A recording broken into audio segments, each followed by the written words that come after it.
Hello everyone, and welcome to another video on weather radar. In this video we're going to talk about reflectivity scales and also reflectivity products. So in the previous videos we discussed the radar equation and finally got to a point where we were able to describe what radar reflectivity factor was.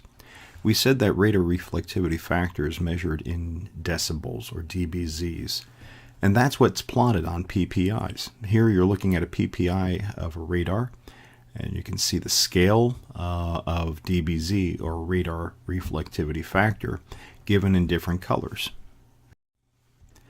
Generally speaking, weak radar returns are usually green and even going into the blue.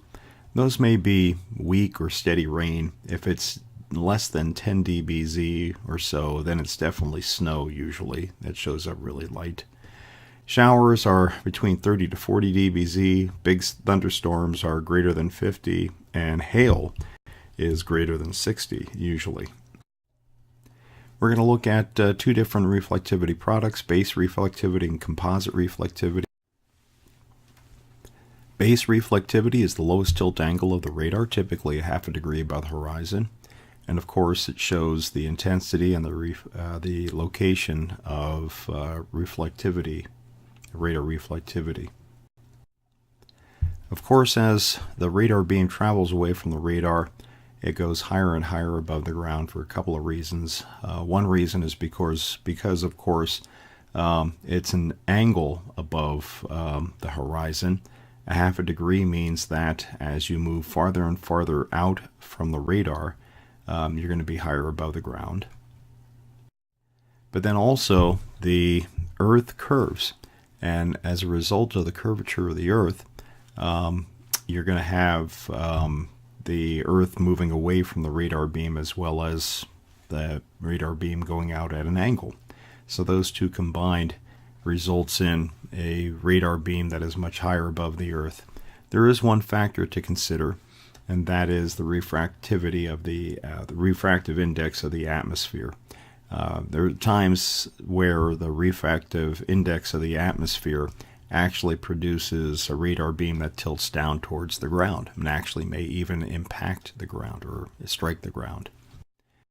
There's an example of base reflectivity on the long range. Longest range for the WSR-88D is 248 nautical miles. So at long ranges, remember that you have great Earth curvature, and also you're looking at a beam that's pointing probably well into the sky. So at long ranges, usually you don't see much at the farther ranges. But we use base reflectivity to identify the precipitation, the location, and the intensity, and also the movement of precipitation. Composite reflectivity is different than base reflectivity. Basically what you do here is you look at the strongest rate of return over a given point or column above a given location, and then you plot that on the chart. And that shows you the strongest rate of return in the region over a point. And the reason we look at composite reflectivity, we want to see the strongest rate of return anywhere in a column. So it helps us figure out the vertical structure. If you can compare the base reflectivity to the composite, you might be able to identify where there's stronger radar returns. And it helps us also pick out heavier precipitation cores at high altitudes or mid altitudes. And also, it kind of gives you an idea of the areal extent of precipitation at mid and upper levels. So there's a comparison of base reflectivity and composite reflectivity for the same time, same place, same location. And you can see that on the composite there's a little bit stronger returns. You can see the yellow returns, which indicates that probably at higher altitudes you have more precipitation or stronger radar returns. Now, the problem with composite reflectivity, a lot of times, or sometimes you'll have stronger returns higher in the atmosphere, but as they fall, they start to evaporate. So you have to understand that. Also, you need to understand the strategies, radar strategy scanning, and also the structure of the weather phenomena that you're looking at. So that's radar in a nutshell.